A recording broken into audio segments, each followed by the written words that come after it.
Welcome to Grails Season 3. I'm Eli Scheinman, curator of the Grails project. The concept behind Grails is simple.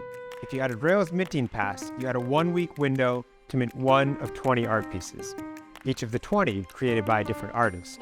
Here's the catch. When you selected the piece, you didn't know who the artist was until today. We're at Danvis's gallery in Los Angeles, and today we find out if you chose wisely.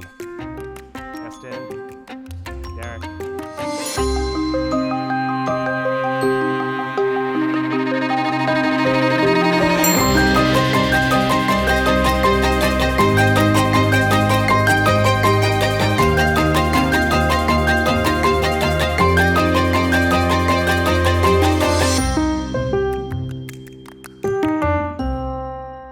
Derek, it's great to have you back. Eli, my man, I'm glad to be back. Amazing. And Justin, so great to have you join us this season, man. Happy to be here. Really, really excited. And we're also joined this season with two amazing guests. Grant Yoon, prolific artist. I'm sure many of you know his work. We also have Carly Reilly of Overpriced JPEG. So it's going to be an amazing conversation today. And with each season, we're on season 3 now, we try to level it up a little bit, play with the mechanics. And this started with season 1. First season with 20 artists, Marvel Labs, Dmitry Cherniak, Tyler Hobbs, It Shells, so many outstanding artists. Then in season 2, we started to play with those mechanics a little bit, right? We went to 25 artists, we introduced the minting pass, and we started to play with what it means to reveal a work and how pieces can evolve on that reveal. Derek, after season 2, you and I were riffing, and some of these mechanics came out of those discussions. I would say that the thing that you did a beautiful job of in season 2 was this idea of what you see may not be what you get. And when we were riffing, we were trying to think through ideas of ways to extend that even further. And where you landed was actually quite brilliant. You created these 2 different systems by which bins could get created. There was editions and there was series. And with editions, you created the supply cap. And then with the series, we're now moving further and closer to this idea of generative minting experience as part of the proof Grails process, which is really exciting. Yeah, and it's been so interesting, with those mechanics and having supply caps on the different pieces, we've seen people mint way at the front of the minting period. So in the past, everyone wanted that full 7 days to do their research, do their sleuthing. This time it was the inverse. And 70, 80% of you minted in the first couple days, which was pretty amazing to see. Now, on that point, it's important to mention a few of us on the proof team have proof passes. Everyone on the inside, so those who knew the artists, had their mints randomized. And Justin, you were not on the inside. You didn't know all the artists. We did that intentionally. We kept you... Because I like to choose. I do. Yeah, I'm picky. So tell us, which mint did you choose? I chose number 7. I was really compelled by the art, and I love the idea of the series. Wanted to give that one a go.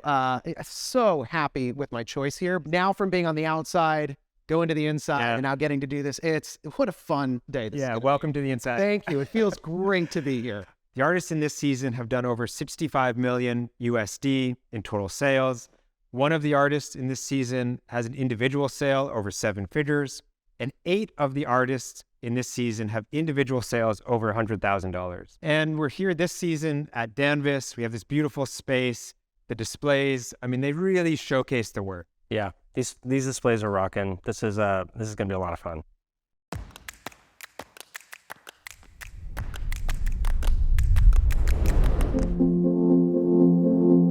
I'm curious about translating physical experiences of seeing a piece to combine that with my digital practice. So this like the never-ending challenge of how to translate like the beauty of an analog image on a digital space. For the past over 4 years now, I've been really fascinated by artificial life, and that has become like kind of the main theme of my work in a way.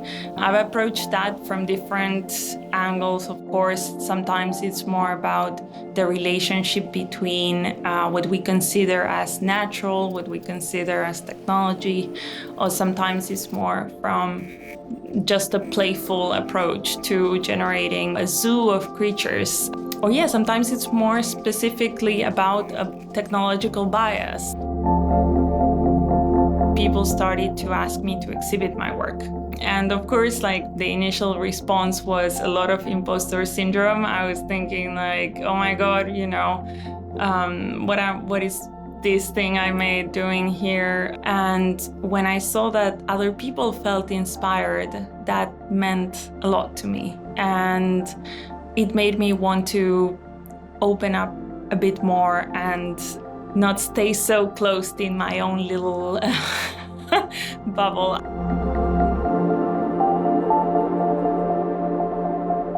I'm Sofia Crespo. I was born in Argentina, but I'm currently based in Portugal.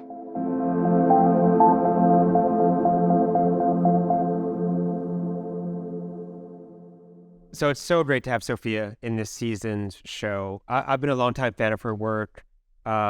Derek, I know you've also followed Sofia's career. She is someone who likes to take the visibly simple and make them complex and make the work complex around it to build a narrative around the generative, stuff that we can't see with the naked eye. So it's been fun to watch her career progress and awesome to see that she's a Grails artist in season 3. Yeah, and Justin? Yeah, I mean, for me, it's the first thing that I notice, it's like the circle and you've got like just this color and it's, these cool tones and they feel nice and calm. And then you hit these like moments, these pops of pinks and purples, Sure. Which is when you really zoom in, you start to see those like really organic pieces there. It's like microscopic life, which I think is so fun. And, somebody playing with this theme, especially in the AI world of like taking organic elements and remixing them and thinking about how they kind of track, like, it's really interesting to see an artist who can do so many styles, but keeps a very consistent theme all the way through her work. And, Sofia's shown work all around the world. And, some of these installations where she takes these forms and brings them into the natural landscape and sort of there's this commentary, there's this dialogue.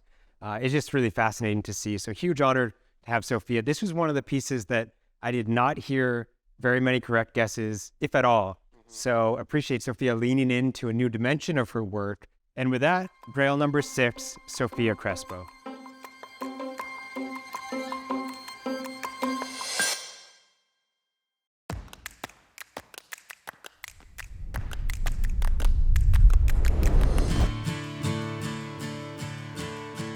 I first became aware of NFTs in 2018.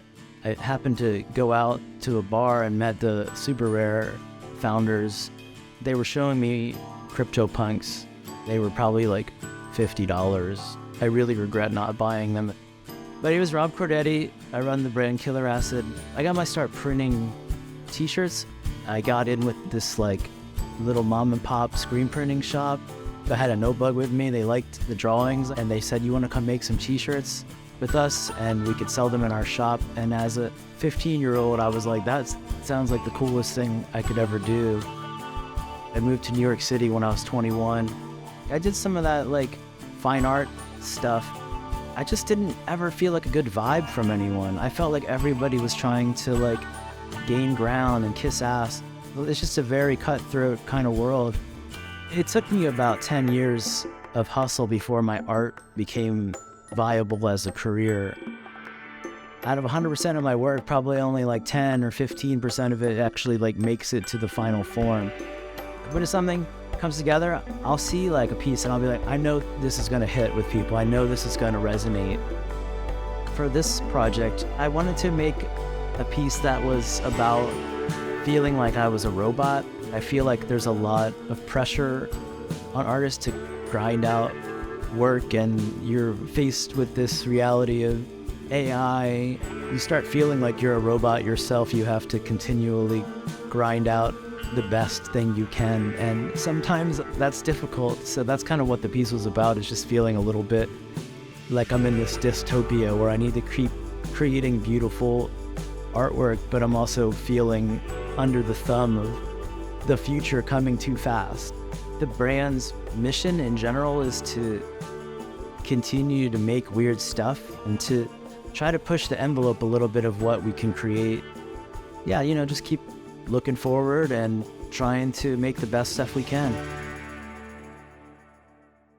Absolutely love seeing Killer Acid's story. I mean, just what fun he's having in the space. It really is cool So honored to be able to have him in this collection of Grails. Joining me here, Reilly from Overpriced JPEGs. Welcome to Grails. Thank you so much. I am so excited to be here. Although I am here truly to blow the whistle on the big proof lie, which is that Kevin Rose allegedly lives in LA and has moved here for proof. And yet I have been here multiple times, supposed to see Kevin, and he has never once shown up. So it's all a farce. You got to have a consistent brand. You Fun. got to have one. He's doing it. You can't argue that. Consistent brand is not showing up. Bringing it back to Killer Assets. Yeah, speaking of consistent brands, one thing I can say throughout his whole career that you can see, and he has an incredible body of work. I mean, you can see it hanging on the walls in the video.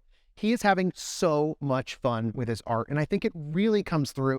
Tons of humor, tons of little references, even in this piece, just little pieces that are worth picking apart in there. And I think it's so interesting because he's in some ways dealing with maybe a darker subject matter here, and he's still bringing that fun and that lightness. Like what you'll see, I think, interestingly, across Grails this season is what I noticed was artists grappling with man and machine. I almost feel like what we're seeing coming out of AI and DALL-E and all these art generators is something that's weighing on artists a little bit about what is the future going to look like. And he, of course, referenced that in the video we all saw, but he's doing it beautifully here. And I think it's really cool here how he's playing with that. He's bringing that man-machine look to the face while keeping it in his style. Sometimes being an artist is like, feels like you're just churning out work, and they are expressions, and I think they can be really fun and exciting, but there is that kind of duality of a passion that you have in there.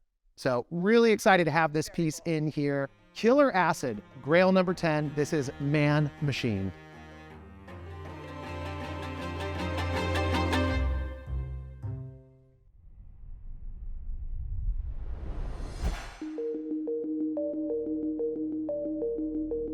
My name is Maxim Zhestkov. I'm an artist, director. I studied design and architecture. I started to work with computers against the system because everyone said, no, you need to just make only by your hands. Flow state for me is the biggest drug.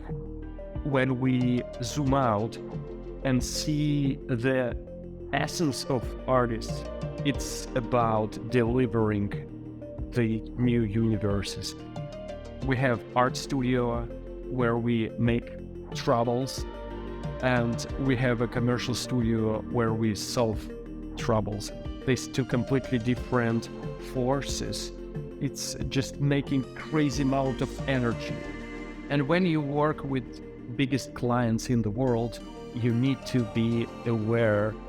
And when you create your art, you need to be on the completely other side of spectrum. You need to be wild, and you need to think fast without rationality. And I love to co-create with the laws of physics. And to make some wonderful things, you need to crack the code of universe a little bit. NFTs opened a wonderful door. It just gave these keys for the community to understand that now you can create whatever you want.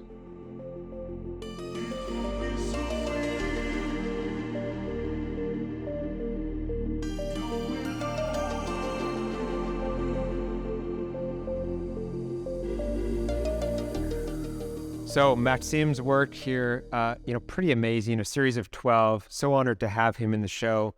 I've got Grant here. Grant, you were in season 2 of Grails. So wonderful to have you here, man.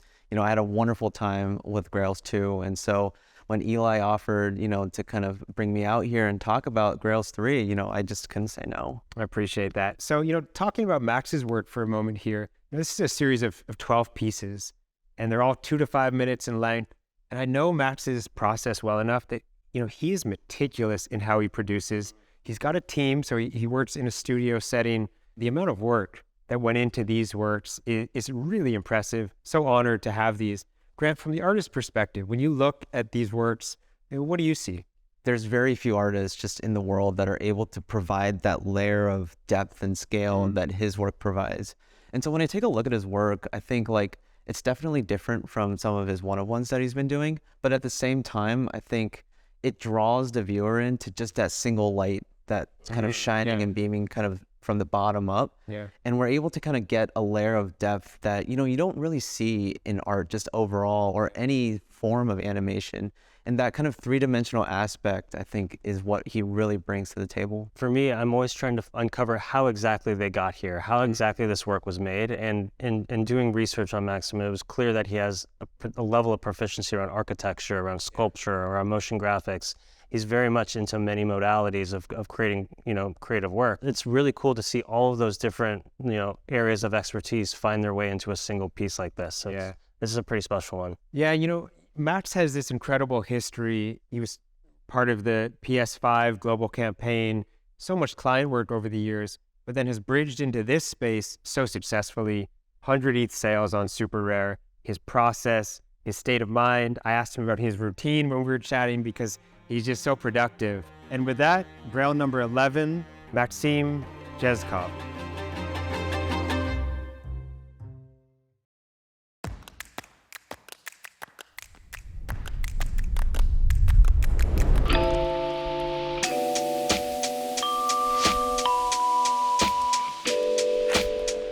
My name is Ryan Koopmans.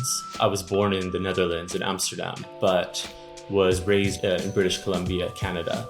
Now I'm based in Stockholm, Sweden. I've always been drawn to places that have undergone or are experiencing pretty extreme socio-political situations. That's led me through, Russia, Ukraine, Georgia, Kazakhstan, the Middle East. For my whole life, I've always been creating different types of artwork, but I was actually initially going to become an architect. And then during the portfolio making process to get into architecture graduate school, I basically realized that being a photographer was much more appealing, and I essentially just dove headfirst in being a full-time documentary photographer. The project that I've released, it looks very much at the way that we build our cities, where it's, modern and highly dense. The process involves photographing the architectural interior and then taking the 2D image into 3D software, producing a seamless looping visual. And often I'll also film, actual motion. And then the photos and videos are brought in to 3D rendering software. Basically, it turns into like a 4 or 5 different program mixed media combination. Being collected by Jim Carrey was unexpected and really fun, exciting thing to have happen. It brought a lot of attention to the project. But I'm very grateful to all the collectors that have found, a connection to the work.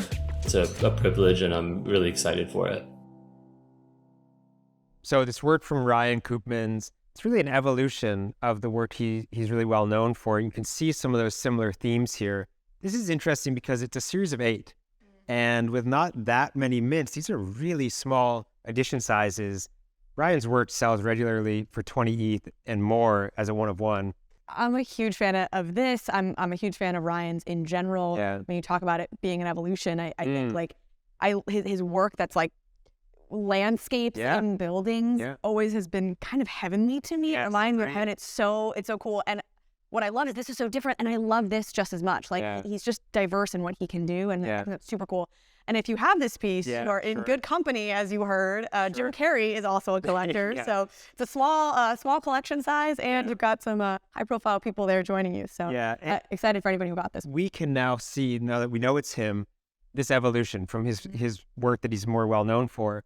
I did not hear any correct guesses that this was Ryan's work. I heard Reuben Wu. I heard others. And so appreciative to Ryan to explore something brand new, a new territory, a new body of work, really lean into what it means to show up and participate in Grails. And, really interestingly, anyone who minted one of Ryan's pieces here will be able to collect a 1-of-1 as part of a raffle. That's super special. You end up with a really low edition piece from Ryan and potentially a 1-of-1. And Ryan Carey may not even have a 1-of-1. I don't know what he has, but maybe, him. Yeah, that's right. So Grail number 9, Ryan Koopmans.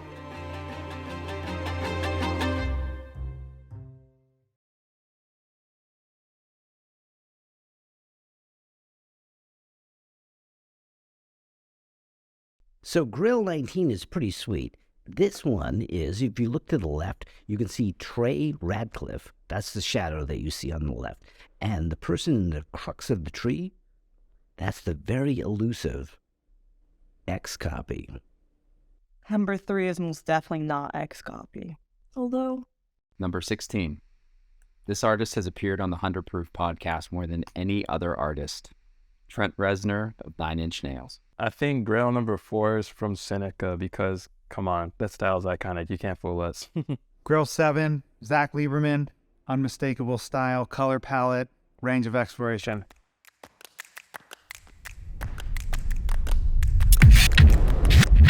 My name is Jon Gray, co-founder of Ghetto Gastro, born and bred in the Bronx. My early aesthetics are definitely informed by graffiti, street art, looking at Lee Quinones, my aunt taking me to the Black Expo and the African Art Fair. When I think about design, art, food, I think of tools and apparatuses to kind of find your tribe, find like minds, you know? Think about hip hop, how like the sound of rebellion has traversed the world, and you have hip hop in Japan. So we definitely believe in breaking bread to build bridges. So Ghetto Gastro is a culinary collective, and we use food as a medium to tell stories, but we work in an interdisciplinary way. So using food, design, art, social justice and activism, entrepreneurship, all as a tool of rebellion. And when I think about the opportunities with NFTs and digital art, it's really democratizes art. Think about generational wealth. When I think about tools to empower underserved, underestimated communities, I think this could be a great platform to change the game and to shift the narratives and the paradigm. We really wanting to hedge and hang our hats on the value of where we come from, leaning full force into the vibe of the Bronx and do-rags as a fashion statement. There you go. You guys rock. Thank you. We appreciate your support too. All right. So, you know, we had to lace the Moonbird with the do-rag, you know, celebrating do-rag diplomacy. And what that means is really about bringing your whole self to any situation. You know, it's oftentimes when you come from places we come from, they say you have to perform or put on a certain mask to be accepted. But we felt like we didn't want to compromise. Like we wanted to also create a lane and give people like us coming from where we come from the confidence to know that we aren't inferior. Like we might have different points of view and different ways of speaking and aesthetics, but we got something to say and it's valuable.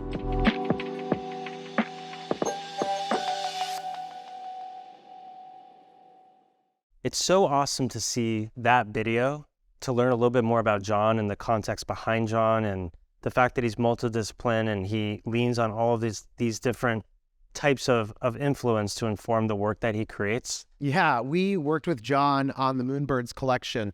You know, it was really important for us to ensure that, you know, the people creating this collection aren't just like Kevin and I locked in a room.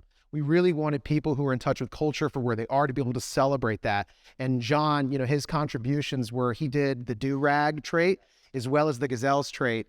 Two of my and like, favorites. yeah, he was like working with us in the design process. We're passing it back and forth and he's giving us feedback. But ultimately, even just him being open to working with us on that, you know, he is such a cultural icon. I think he has worked in so many mediums, as you said. You know, I look at this Genesis piece, which we should know, this is his first NFT. And if there's one thing I know about Jon Gray, it's to him, every medium is a door to a story that's being told here. We've seen him do it with food. I know he cares about it in design, and really everything he does is about these experiences. So when I see this piece, I really do think like, I don't know where this is going. I love that he's going to keep exploring this space, and let's see what he's here to build and what story he has to tell. Absolutely. This is Jon Gray, Grail 19, Mudslide.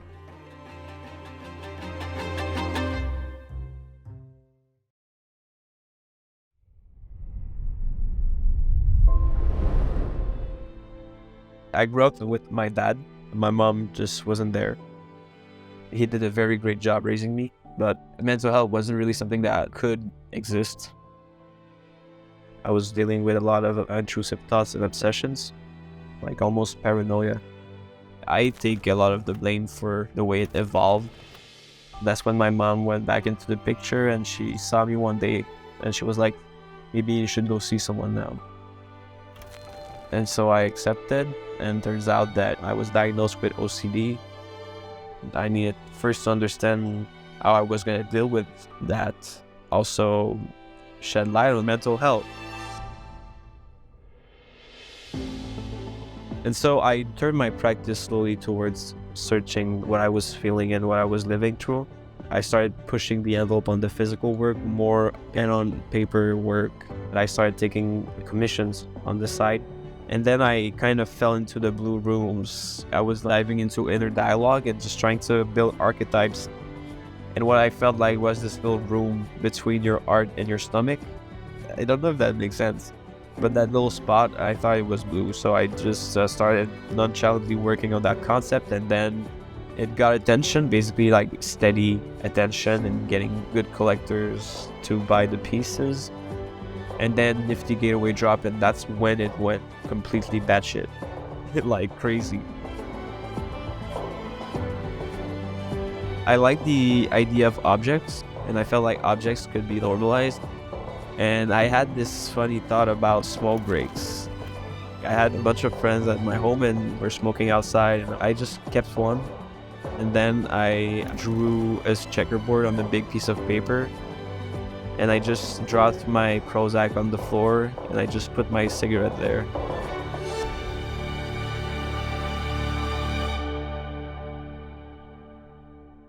Made me feel very powerful to see that we were having very concrete discussions about mental health in crypto, because usually nobody talks about this.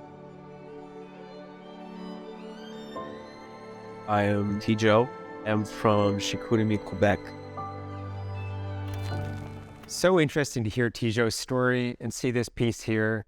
Tijo, really iconic for his work Bleu on Super Rare. I think it sold for 69 ETH earlier this year, and it was CC0. And so you saw all of these derivatives coming from that work.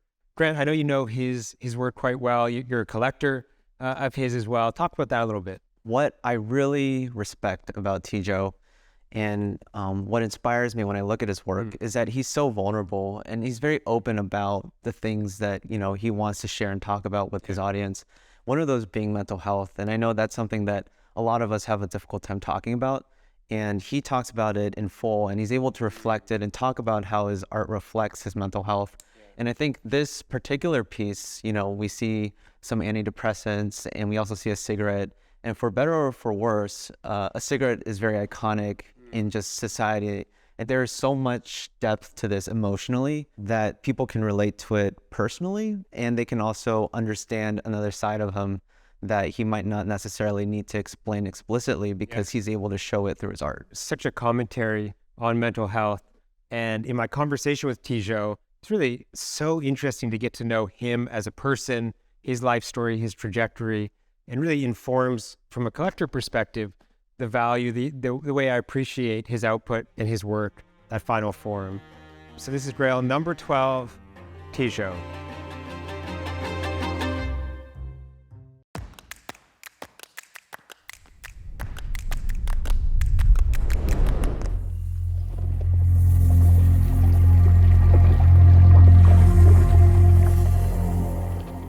My name is Rik Oostenbroek. I'm a digital creator from the Netherlands. Started 19 years ago while the scene was relatively small.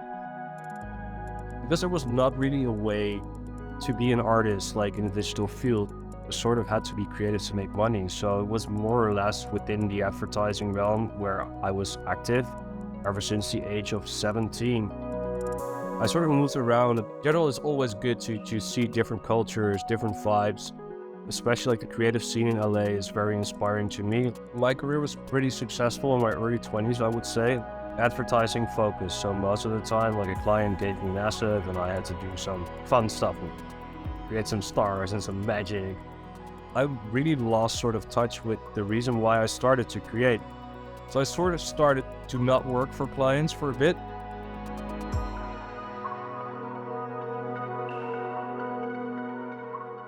what happens with clients is they see something cool you've done for a client, and there comes another client, and hey, we want this as well. I was working every single fucking day, which was madness. All of a sudden, that was like maybe too much for me, especially because we were expecting a kid as well. I was just like grinding like crazy and was supposed to take a sabbatical. Cool thing during those times was though that I was already like selling licenses to clients, to like Samsung, Apple, HP of course, like Asus, Oppo, Xiaomi. Like if you saw the TV spot, either new TV, new phone, did have my work going. And 2020, I was really close to a burnout, I believe. I worked so many nights, months, weekends, and whatever, just because the kid was coming. And then NFTs happened. This was January 21, and we just had our kid. But like I've been doing this for 19 years and putting all my free time into it. I didn't want to miss out. Digital art finally got a place like within the art realm. That changed my entire perspective. Holy shit, like I'm an artist, I'm not just a tool for a client. You don't often get this opportunity to experiment. And I try to evolve as much as a person as I want my work to evolve and go into this more expressive territory I always wanted to be in. Feeling more like an artist instead of a tool, and I think this is a time to try that. Rik to me is kind of one of the most prominent artists in the space. I think what Rik brings to the table for basically art in general is his concepts of color and how to use them. I think when we think about color and color theory, we think of like old, very well-established artists like Ellsworth Kelly and Joseph Albers. You know, these people push the boundaries of what color theory is. And I think when we take a look at Rik's work, we're actually seeing kind of a new iteration of color theory. When you take a look at his gradients and how he contributes kind of the reds and the blues, and he's able to kind of mix them all together, I know he works very methodically. And so you know each kind of color is very meticulously placed. I think he pushes the boundaries of what color means. And I think as the years progress, we'll see just how much, you know, people value the work that he's putting in. So interesting in collaborating with Rik a little bit on this work and with Grails. I got to see that process, and you know, he was incredibly particular about taking the work in a new direction, but being entirely satisfied with it as well. And so got to see that methodical process. Both you and Rik were on Cosimo's list of 12 most iconic pieces of the year. And it was a really humbling moment for me. But when I looked at all the other artists on that list, there was no doubt in my mind that they all belonged there. And Rik was one of them, you know. I think Rik really was able to push the boundaries of not only his art, but he was able to share a message on Twitter last year when he came out with kind of a community building activity for everyone on Web3 and Twitter. And I think it really bonded a lot of the artists together. Even to this day, sometimes I scroll through Twitter and I see kind of the art that he, you know, kind of inspired. He's not only pushing the boundaries of Web3 art, but, you know, with time, I think he's going to really kind of push the boundaries of art in general. He's really one of the most well-known designers in the client world. You know, he's worked with Apple and Mercedes-Benz and Nike and others. And, you know, now has translated that into incredible success in this world, in Web3 and NFTs. It's going to, on reveal right now, we'll update the metadata, include sound. So Rik has worked with an amazing collaborator to bring sound to this piece, to bring that additional layer. When you take a look at his work and then you take a look at and listen to the actual sound behind it, I think you'll see kind of the complete picture that Rik had and the vision that he has for his work. And I honestly appreciate the work that he puts in and the fact that he's gonna add the audio into the clip, because I think now we get to see another side of Rik as an artist that we haven't seen before. Okay, and with that, we have Grail number 5, Rik Oostenbroek.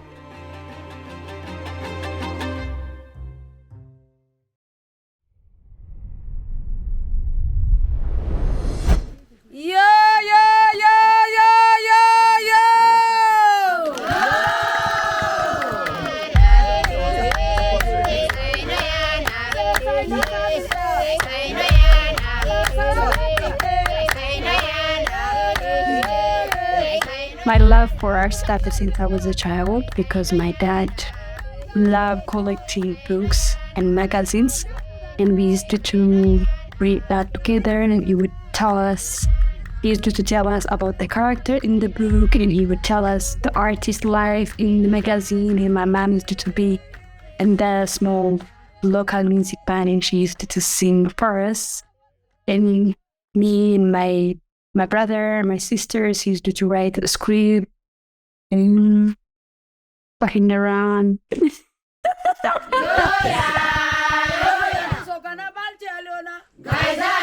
Being from Ethiopia can be a big history lesson itself, because Ethiopia's homeland of Lucy was our first human ancestors, and we never been colonized by anyone, and that helped us to preserve our culture and ancient history. In the artwork we provide for Grails is from Dorzen, the dancer surrounded by his community, and the women make the sound, the beat live, and the dancer will stand in the middle and make them move. It plays on perfect loop, so there's no beginning or end, so it just dance forever. We would share the primary sale with the community and the people who work on behind the scene as well. My name is Kia Padera. I'm from Ethiopia, a Ponce land. Yes, cook. Thank you so much to the team at Proof in the community. Thank you very much for giving me the chance to be part of this legendary troupe.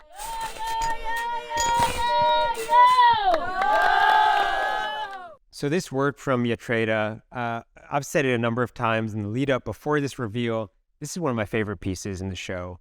A real honor to include this. It's dynamic, the animation, the sound design, the entire piece comes together to be really impactful.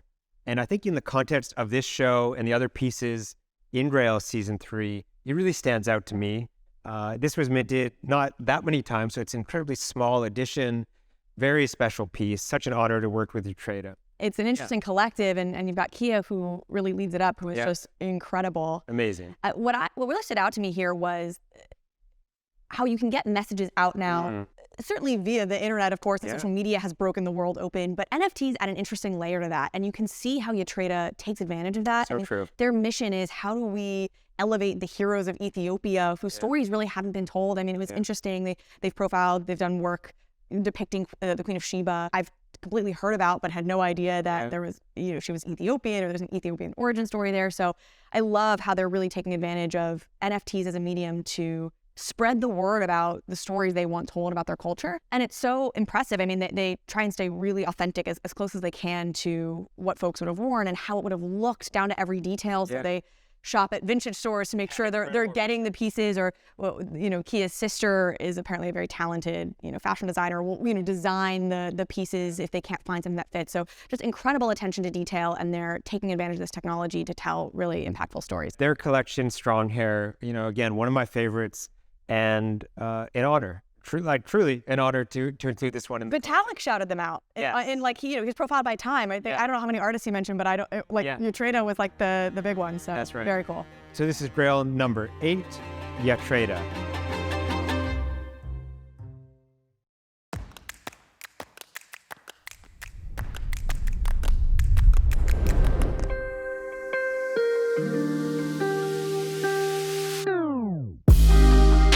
I'm Mika Tajima. I'm an artist. I was born in Los Angeles, but I'm based here in New York now.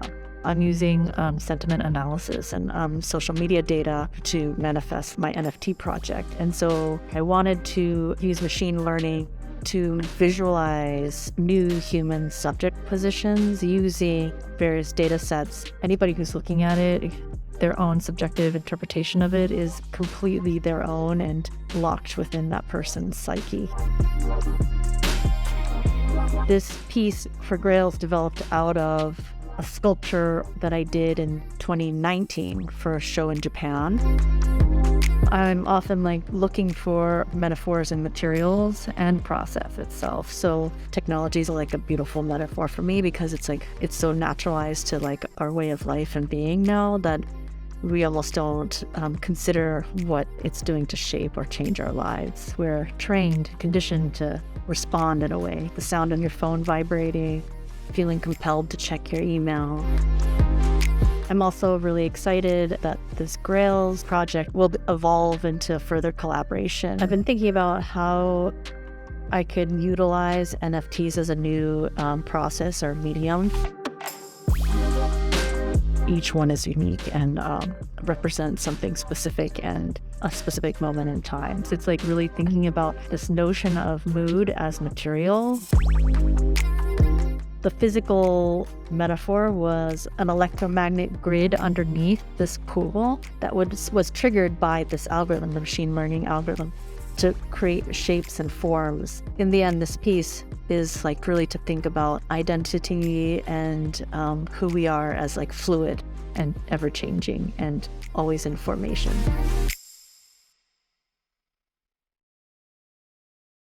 So this work from Mika Tajima, really well established and one of my favorite traditional artists.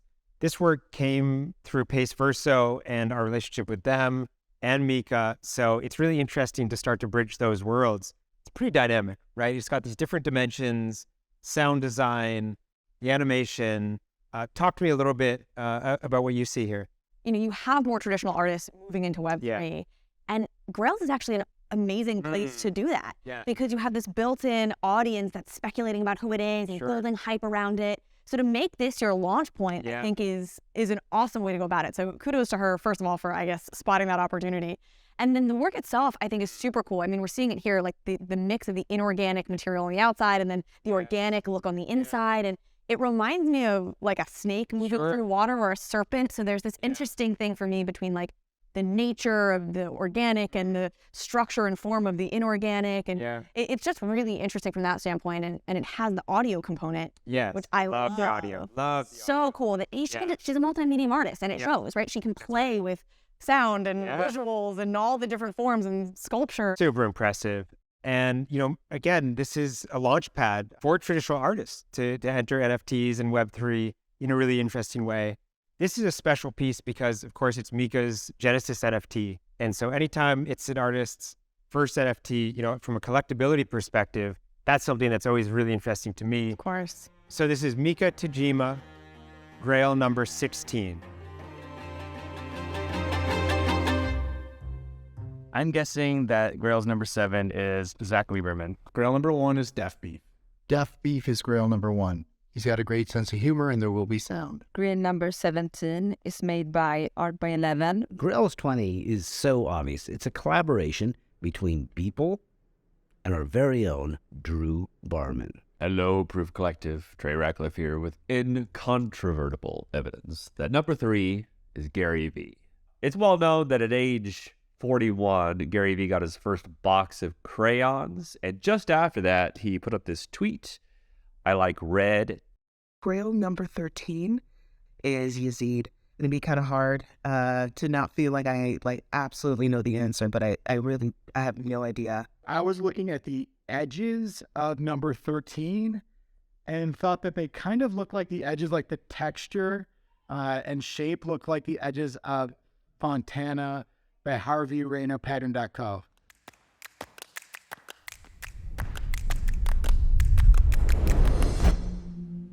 My interest in geometry goes way back to childhood. I always, had a little drawing board and then I got interested in things like sacred geometry.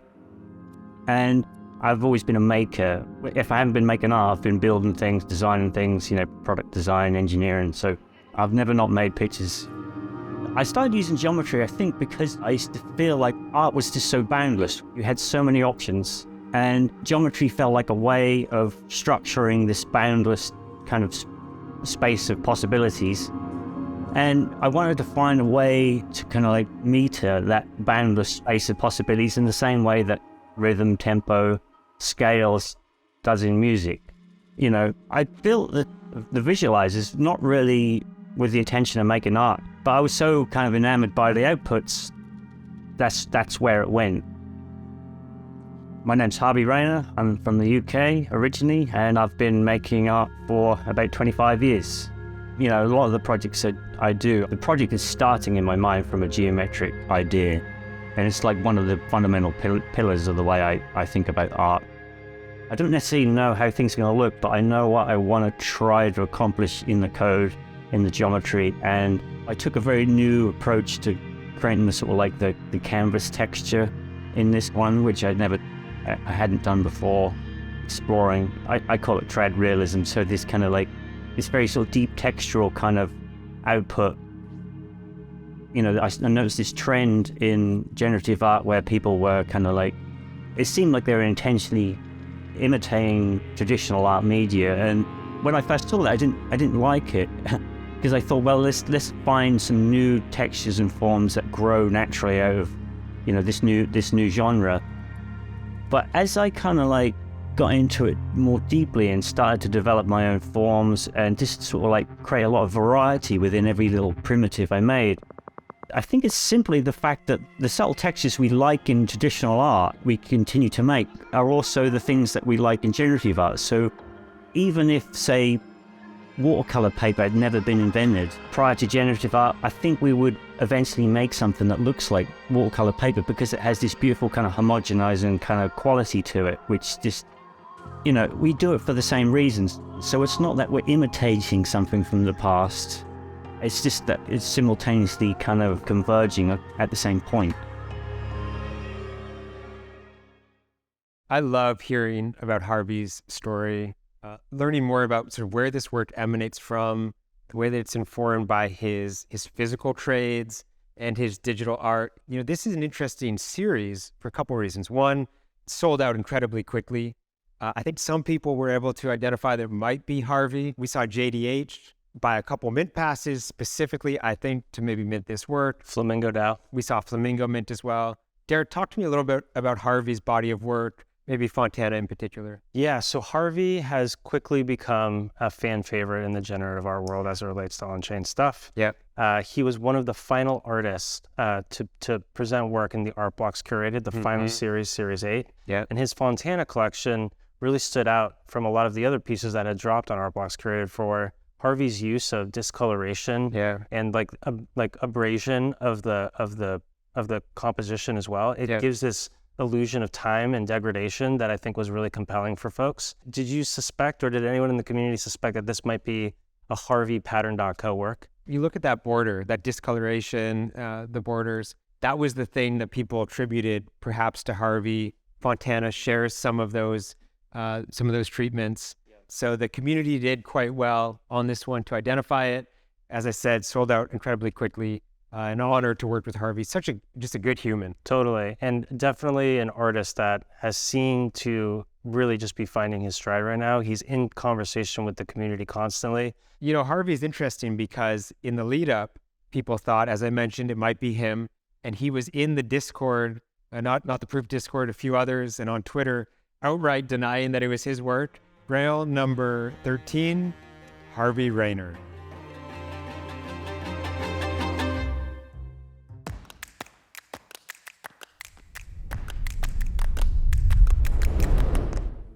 My name is Iskra Velitchkova. I'm now a generative artist, and my background began with data visualization. I thought it was a great combo for me because it was based very much into data, into charts, something that I was very much into that. But also I had to express that storytelling around this huge amount of data. I went to work in a huge bank. Our mission there was to gather all the clients' information, and I realized that my main interest became the algorithms. I tried to start a new direction inside the company, but at some point I just realized that I needed more freedom.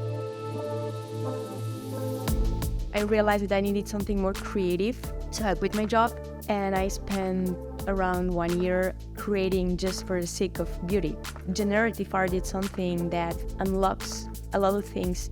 You can express yourself, but then the machine brings you something completely random. At some point, something very organic emerges. It's giving you some information which is beyond yourself. My process usually goes through this kind of distraction of my algorithms and then waiting for this emergent. I work for months on something and then I need to stop for a while. And I think sometimes when we are very much inside the digital realm, we need some kind of freshness, just to see things in a different perspective. So Grail number 20 by Iskra. Truly a beautiful piece. This one minted out. So all 50 editions of this one sold out.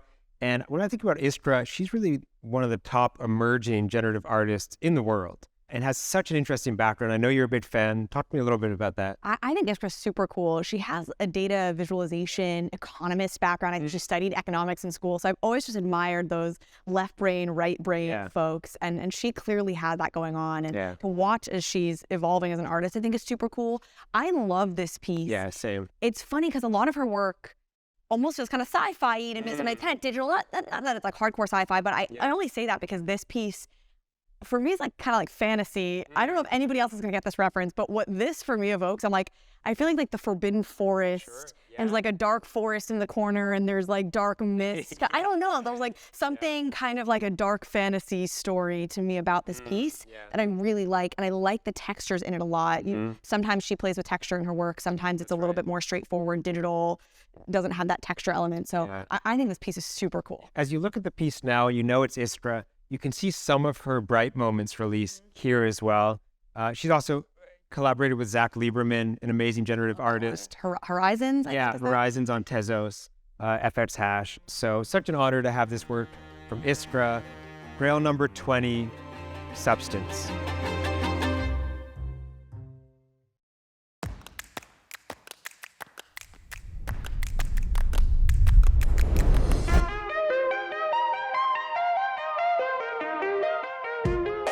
I like the challenge of telling a story in abstract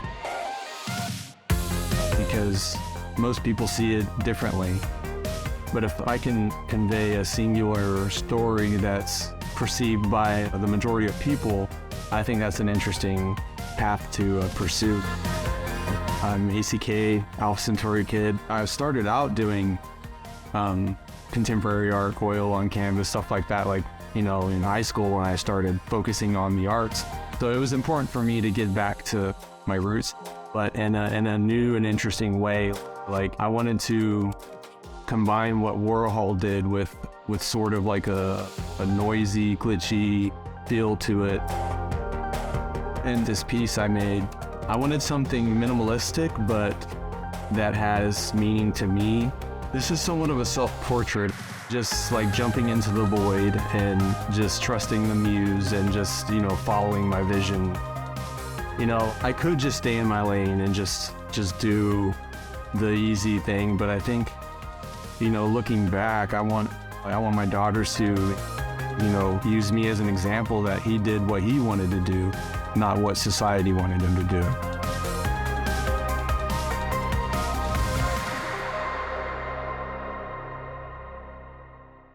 Okay, so ACK back again, was part of season 2 of Grails, and this piece here is going to be interactive. So at the moment, it's a JPEG. This will be an HTML file that allows you to explore the piece, play with the piece. And Derek, in season 2, we talked about this.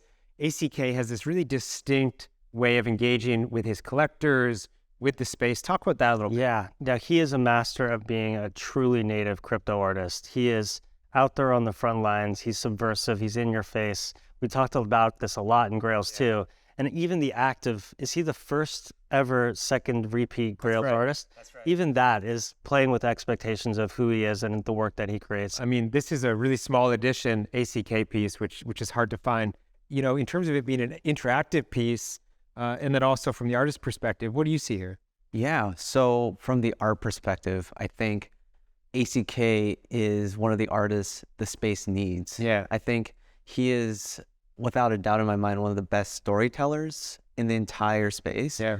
I think when it comes to art, art is about telling a story, and ACK has explicitly told a story, but he also kind of suggests what he's trying to tell you through his art. especially with that one interactive piece that was, I think it was Super Rare's first interactive piece ever.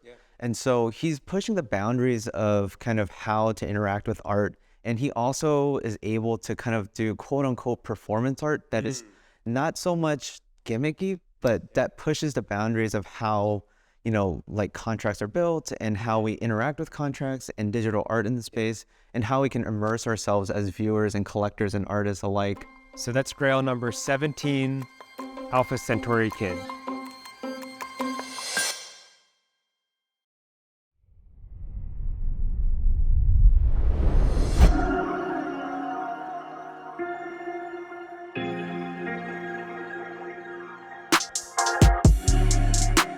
My first memories of making art were, you know, I'd walk alone to school, and then after school I would go to my mom's office. The only thing I remember about those 2-hour chunks of time was drawing and painting.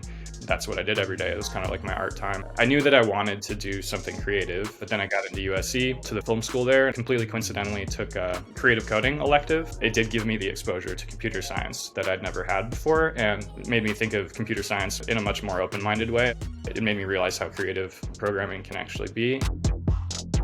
First heard of NFTs early 2020. Towards the end of 2020, a lot of the artists that I knew and respected were minting NFTs. I had zero expectations. This was like a why not sort of situation. And I posted it, and I think it went ultimately for like 27 ETH or something like that. Like went super high. I like shook my girlfriend awake, told her, and she like started screaming and stuff. And yeah, that just kind of set the tone for everything else that came after. And I was like, damn, maybe I should quit my job and do this. Basically, I mean, it almost happened overnight. And so far, it's been great. The minting experience, the experience of being an artist, it's just this whole other world. And so, yeah, with Grails, it was a lot of fun to have the anonymity. I felt very free, not having any sort of personal brand limitations. And it was kind of fun to just forget about all that and just make whatever I wanted to.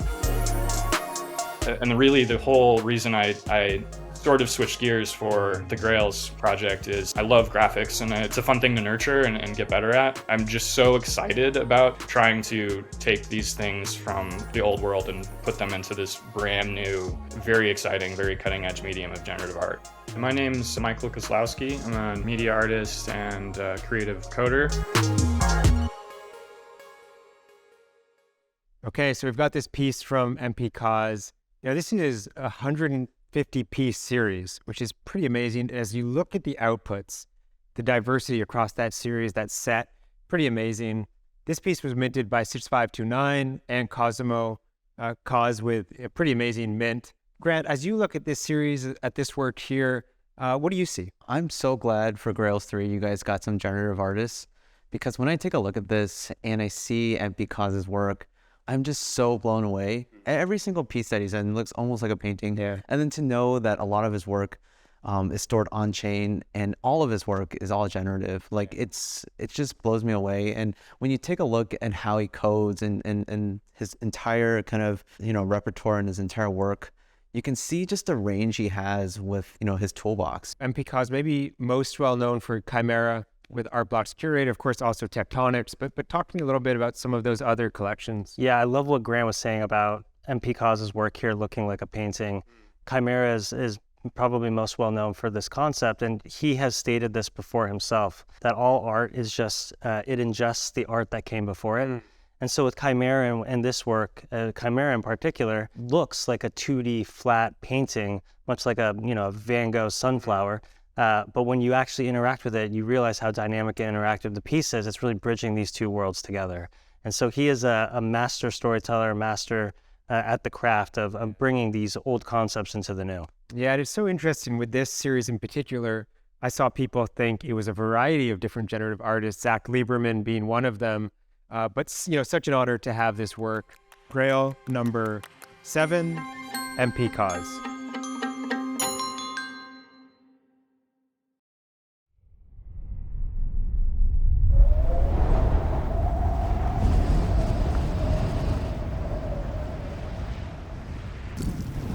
Touring the world was actually my entrance into photography.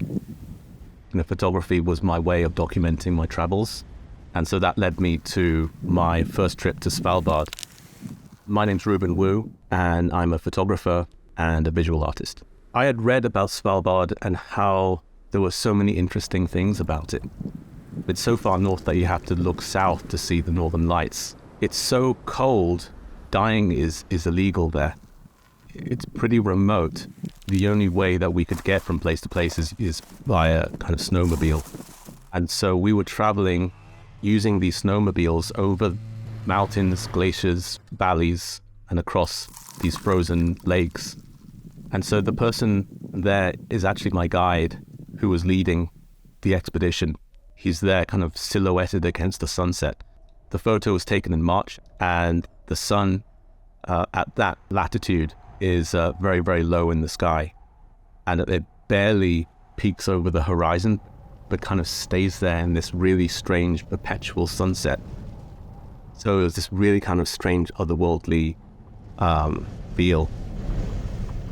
The treatment of this photo, it's actually, the actual Polaroid, part of the Polaroid. And the film is a very rare film called Time Zero. That even at that time, it was extinct. And this is actually the one, the only picture that really came out that I loved. And I really like the way that I was able to zoom in into parts of the Polaroid, and a very important part of the Polaroid, which shows the date, which shows the fact that it's a real Polaroid, and also shows all the detail in the Polaroid picture itself, because it's very easy to not look at the details when you see a picture online. And so I think for this piece, it was a really great opportunity for me to show a piece from my past that people can look at in detail and to appreciate those details. Grant, this was one of the pieces that we teased was going to reveal. You can now see these two versions of the work. And when Reuben and I were talking about his Grail, the one that he was going to submit, we wanted to play with this notion of this is a physical photograph. This is a real Polaroid. We loved the idea of including that date to let the sleuths and those researching play into the game. And, including that border demonstrated from the outset, this wasn't, for example, an Instagram filter. This was a true physical photograph. When I was kind of reading up on Reuben, I read through some of his interviews, and a lot of people tend to say like his work is about other worlds, otherworldly subjects. Yeah. And Reuben always goes back to talking about how his work is about appreciating Earth and seeing Earth and the planet from a different perspective. Yeah. And I think this is no different, right? When we take a look at this work, it looks otherworldly. It looks abstract, and you might not know exactly where it is or what the subject matter is. But then when we take a look at the 5311, we know suddenly this is a real photograph. This is like a place on Earth, and this highlights a journey that he went through, a physical journey that, I think a lot of people don't appreciate that Reuben has to go through, these expeditions essentially to take these photographs. It's really incredible. And, Reuben is not only in this space and in Web3 and with NFTs, but he's one of the most accomplished photographers in the world, really. His works are in the Guggenheim and the Met and the MoMA's permanent collections, but has also had tremendous success within NFTs and Web3. His work has inspired a ton of photographers and just visual artists throughout the years. And I think seeing his work in large museums at the Guggenheim, at the MoMA, and then seeing how it translates over to Web3, it's just absolutely perfect. And I think Web3 is one of the better mediums to really showcase his work. Reuben has such an extensive body of work, and he's been really good about sharing that and posting that online over a decade. And so in wanting to include this work, we had to do some scraping of the internet. And so this piece was on Reuben's Flickr. It was on another website. We found the owner of that website and had him take down the work for the time being. So this was a really fun one to play with the collecting and the blind mechanic of Grails to make sure that no one could find the exact image. But, Reuben has this really extensive body of work that is, as you see here, in this theme and with these Polaroids.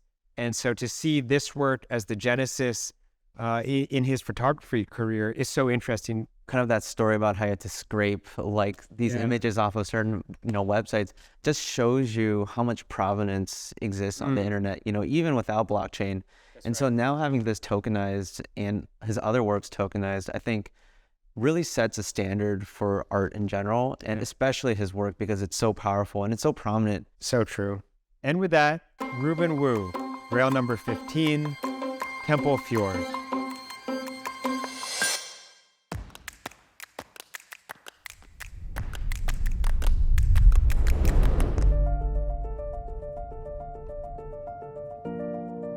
My name is Josie Bellini. I have been creating crypto art since 2017, but I was not an artist until crypto made me an artist.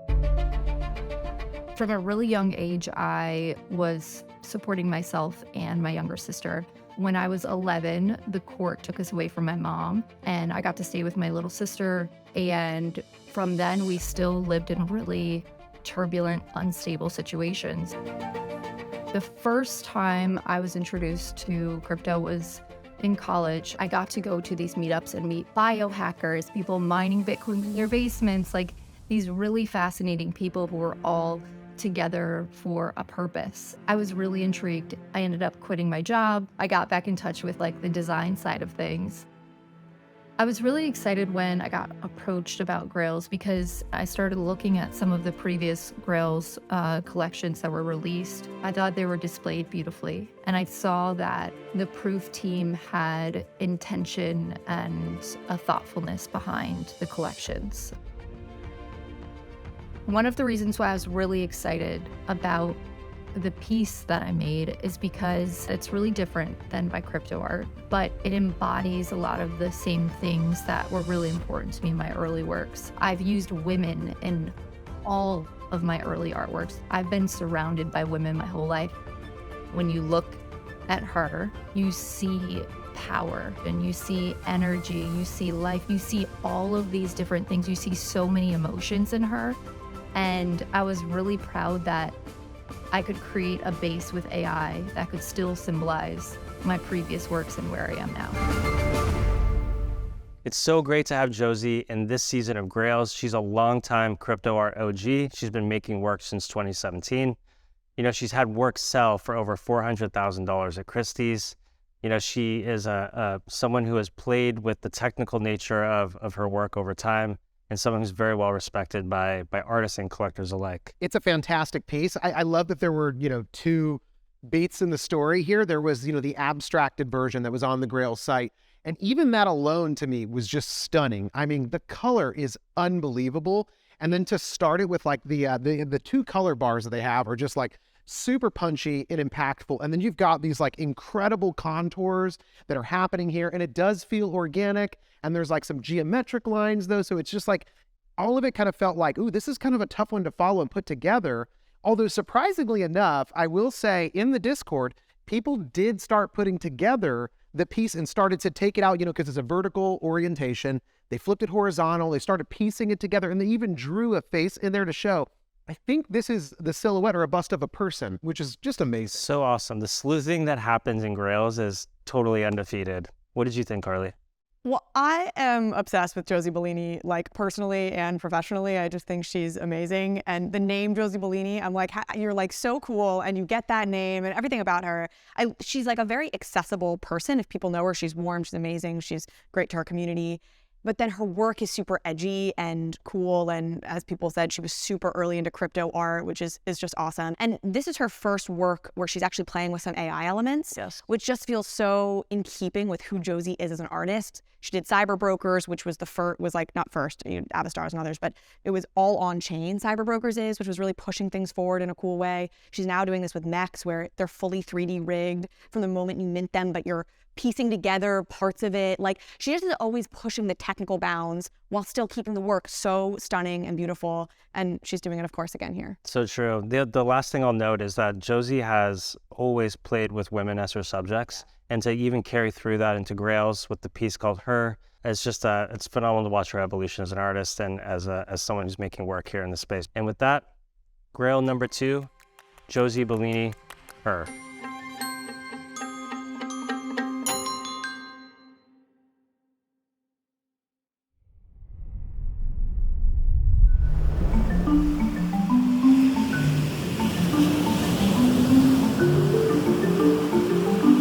I started creating artwork ever since I was like very young. At home, there wasn't much for me to do because like my family was pretty poor. So the only way I would entertain myself is to draw on pieces of paper. And as I grew up doing that, I couldn't really see myself doing any other type of work besides drawing. I believe sometime during high school, I had a class where one of the assignments was to create an art piece in Photoshop. And I believe that was the moment where it kind of like catapulted me into like the digital medium. And then afterwards, I would do a lot of paintings in Photoshop. And then just maybe like 5 or 6 years ago, I would get an iPad and I would start working in Procreate. And that's when I started using line work and slowly developed the style that I have currently. So I am Seerlight. I'm from LA. The themes I love to explore more recently now is themes of nostalgia, themes of childhood wonder, a lot of escapism. I'm just like going back to a lot of stuff that I loved as a kid, trying to merge the old with the new, something retro, and make it look very futuristic.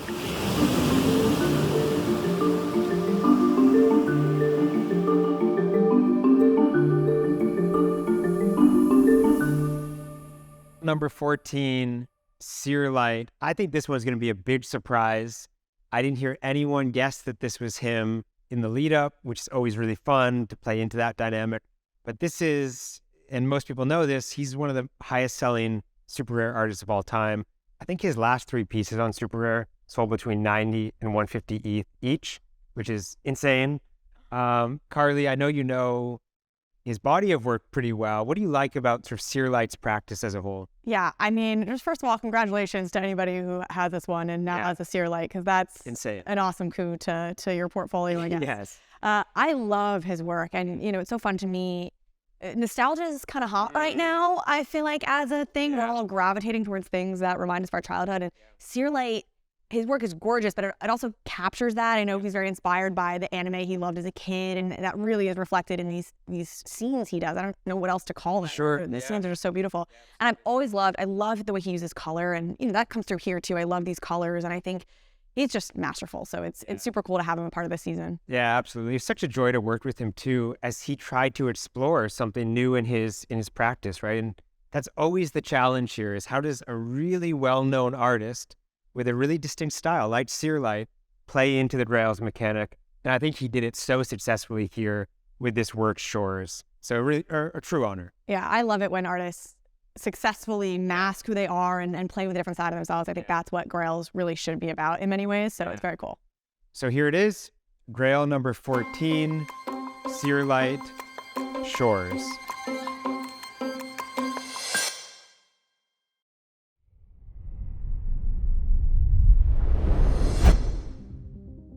I was from a very creative family. Both my parents are artists. A lot of my childhood was about escaping into my imagination. It's like a coping mechanism. I've also suffered from vivid lucid dreaming. I had all these images and stories in my head that I can only best describe in drawings. Like my mom, I remember trying to express to her what things I was seeing as a kid, 5 years old. She would be like, "You should draw all the scary things out." And that's what I did.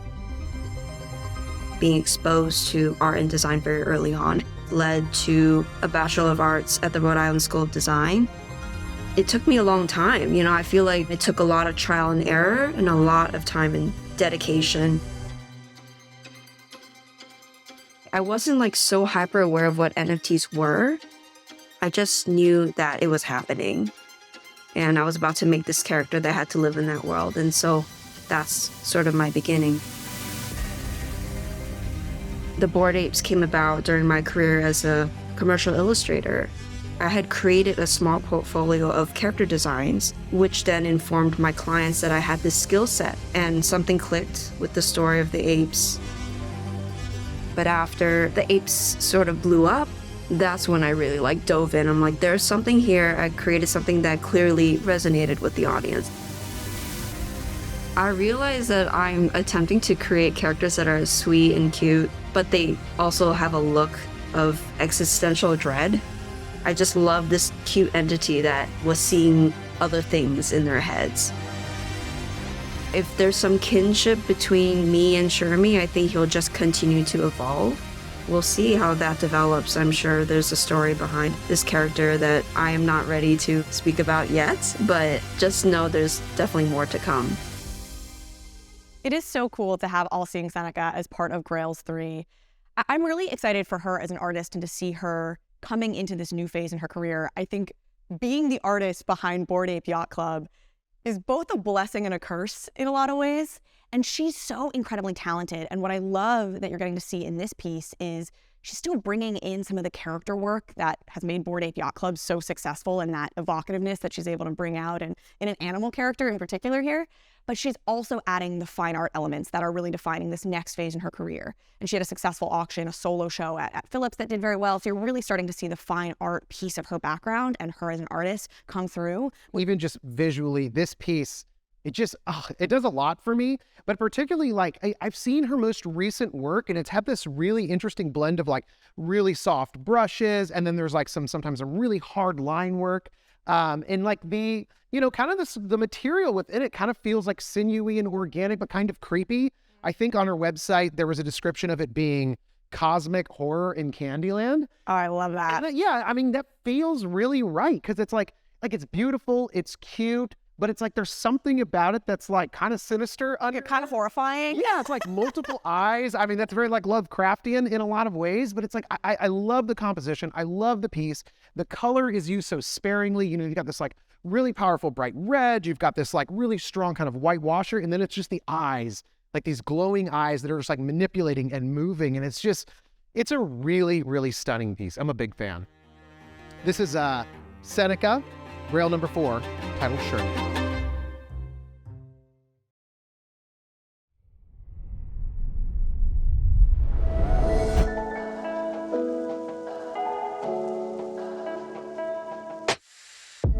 My name is Zach Lieberman. I'm an artist and educator based in New York. I create art with code. I write software. In college, I spent all of my time in the printmaking studio. Once I was in that space, I wanted to be in that space forever.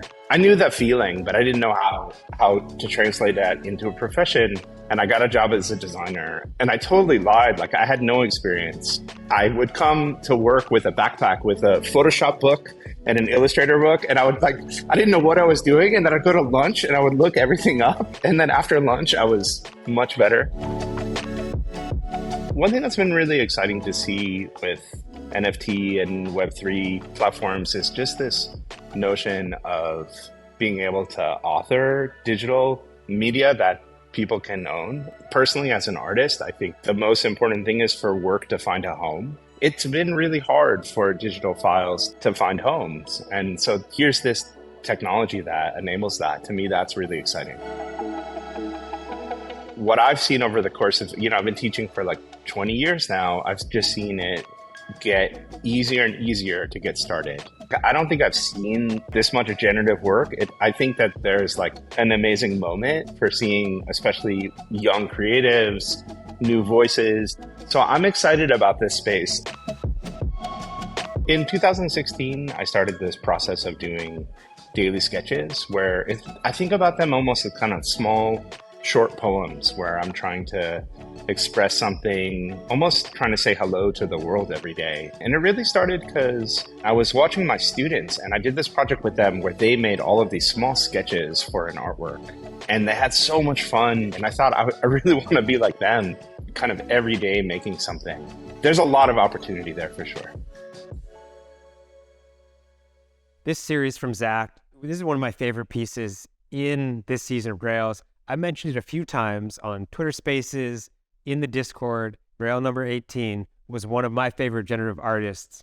And Zach is such a thrill to work with, a creative mind, a problem solver. And I think he really enjoyed this challenge of creating work that might not be immediately identifiable as his. I know you know Zach. Zach has been making work for so long, and he is such a force in generative art circles that I've often referred to Zach as your favorite generative artist. Yeah. You talk to the who's who of folks who have launched on Artbox Curated or who have been making work for a long time, and they all point to the technical prowess of Zach as someone that they aspire or look up to or just see as this creative dynamo. And I think what's fascinating about this piece is Zach is most well known for playing with light and with color, but often the output are it's dynamic pieces, right? Like this is what he's most well known for. And this Grails piece does play with light and color, and this diversity is just so vast, but it's a static piece. Yeah. And I don't think anyone quite captured that this could be a Zach Lieberman. You know, if you look at the number of outputs that were minted here, this is a really small series. That makes this body of work, this collection, this Grail incredibly special. And so, so honored to work with Zach and to have him explore something relatively new here. Truly an honor, a legend. And I love the way that, this is a bit of a tangent, but I love the way that Zach thinks about his life, really, because he's got these thirds. He's a professor at MIT.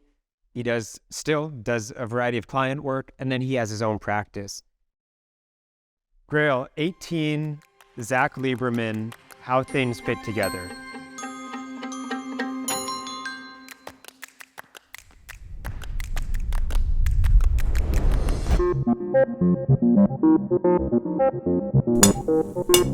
I'm the artist known as DeafBeef. I think of myself predominantly as a tinkerer. So I've been tinkering in a bunch of different fields that overlap art and technology. Best known as an audio-visual generative artist, I use a minimal tool set of a cheap laptop and a C compiler to produce generative sound and animation. It's kind of like a variety of different interests, but they're all sort of tied together, I think, by the same sort of drive or motivation to try to sort of uncover how things work.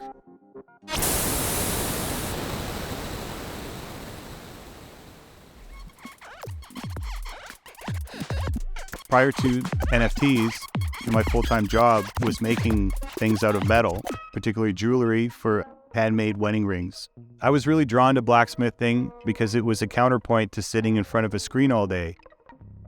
When I was initially approached to participate in this Grail season, the idea really drew me in, and it started to grow quite a lot in scope, especially when I learned that it could be a series and have kind of these different dimensions. I iterated on many designs, but forging metal can be labor intensive. It's dirty, sometimes frustrating, even mildly dangerous. But that is part of the allure, that element of risk. I want to stress the importance of the process that went into making these physical objects, because I think that narrative contributes to their meaning. The cost of the material is not as important as its symbolism. Blacksmiths, they pride themselves on using primitive tools to turn base materials into something useful. It really feels like what I'm doing is alchemy. And as we know in alchemy, the ultimate purpose is not the forging of objects, but the forging of meaning. Collectors ascribe value to narratives and use them to express something about their own story or identity. Some people will argue that NFTs are worthless because they're immaterial, but that's ignoring the cultural value and the meaning that's produced. It's a reference to an image of a Grail, but it's exactly through those references that meaning is created.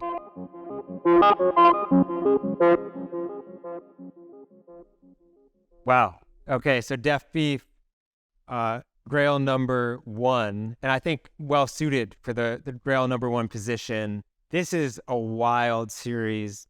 Once you see it, you can't unsee it. This is DeafBeef. Yeah, and the mix of a variety of his practices, right? The conceptual art dimension with the meta commentary pieces, and then his metalcraft and blacksmith practice coming through in these physicals. These are physical pieces, of course. He's really pushing the boundaries and to play into the notion of what is a Grail and contribute this within the context of this show in this season of Grails. It's perfect. So honored to have a legend like DeafBeef in this season of Grails. You know, he's a classically trained musician. He is an audiovisual artist that has been playing at the very technical edges of how art can get stored. And many of his work is well known for being created with text compiler and just the Ethereum blockchain. Yeah. And the ability to both creatively and conceptually create work that also lives and is immutably stored on the Ethereum blockchain is just a very difficult needle to thread. Yeah. And so he's the whole package. Yeah. He works with his hands. He understands, you know, how technically difficult projects can get created. And he's also an amazing conceptual artist. His first projects alludes to some of the playfulness that he's doing in this one, which is awesome. He uses this space and his participation in this space to be a commentary on what it means to be an artist and a collector here with NFTs in Web3. And I think we need more of that, to be frank. Those one-of-one meta commentary pieces. I want one too. As a collector, I want one of those. And I know that DeafBeef has some ideas around how to maybe provide some of these physicals that he created to some of the holders of this work, which, you know, having a physical DeafBeef with the NFT. Kudos to you for being able to bring such a talent into the season. But this is a special one. Okay, so Grail number 1, DeafBeef. We're at Danvis's gallery in Los Angeles. I'm so grateful to the team who are on hand to help bring the Grails reveal show to life. As an artist and co-founder of Proof, Danvis displays bring the depth and beauty of digital art in a way I haven't ever seen before. The future of digital art will be in museum-quality displays, not marketplaces and websites. And Danvis is helping accelerate that transition. Danvis was kind enough to offer all members of the Proof ecosystem a discount for their Series G displays. And now, for the final reveal.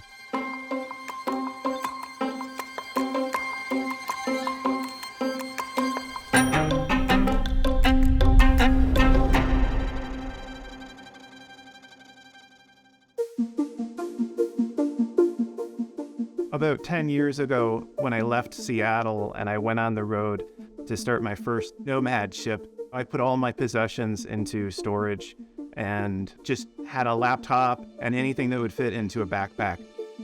And that's also around the time that I started creating my digital studio software. I was encouraged by everyone in my life, don't pursue a studio career. Pursue a career you can actually get a job in. I was really on my own to find my own voice. And I think that's really important when you're a young artist. You still have that flexibility to really discover like what your voice is. I can express the emotional turmoil that I'm feeling inside. The idea that I could take my knowledge of my studio practices and use my knowledge and skill in developing talent in coding to move all of that into software, that was really freeing to me. It was just really like create this toolbox, create the toolbox, create the toolbox. And then I started making art with it. And it's just me distracting myself from some emotional pain that I was in.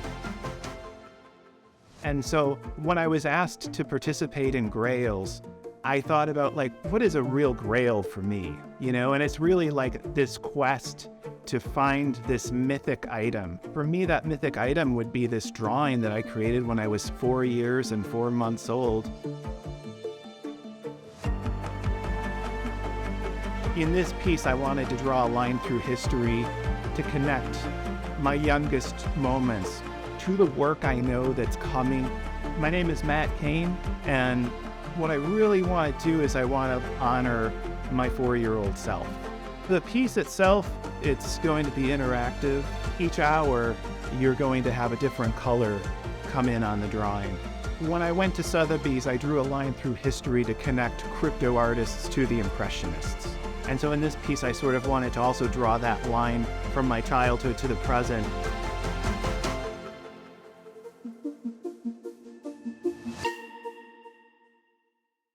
Wow. Okay, that was crazy. Wow, ridiculous.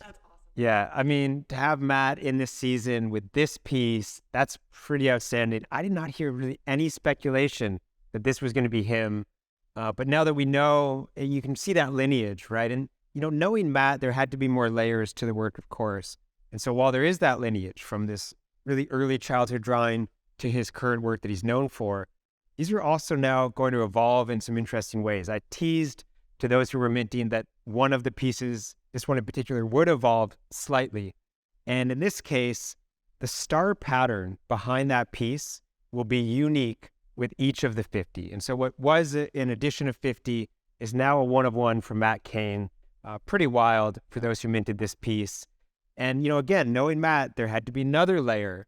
And so the number of stars here represents 1 star per month since March 1st, 1985, when the drawing was created, when 4-year-old Matt took crayon to paper to create this. What's really important here is that we all now know to the month how old Matt Kane is. So happy birthday is forthcoming for him, I guess. Yeah. I didn't pick up initially on the fact that this was actually a drawing from when he was 4. I thought maybe he was replicating something. So I'm kind of obsessed with that concept, and it makes it all the more special to me. And I just think it's really cool to see an artist who I think of, from what I've seen of his stuff, like, is very much a crypto artist. And he plays with the Bitcoin symbolism, like crypto art in the purest sense. Like I make art about crypto, and see him, branching into these kinds of things and seeing him do something else is fun for me. I mean, it was such a powerful short to even see the story, obviously. That's what's so cool about it. But I think to me, it's like, I mean, obviously, it's just amazing to see somebody's work as a child get to be a part of their story now, and to get to layer it with this is some of the most interesting and compelling stuff that this medium can do, which is evolve over time. And it's it's just amazing to see a look back and a look forward in a piece. It's so true. And Justin, you bring up a good point.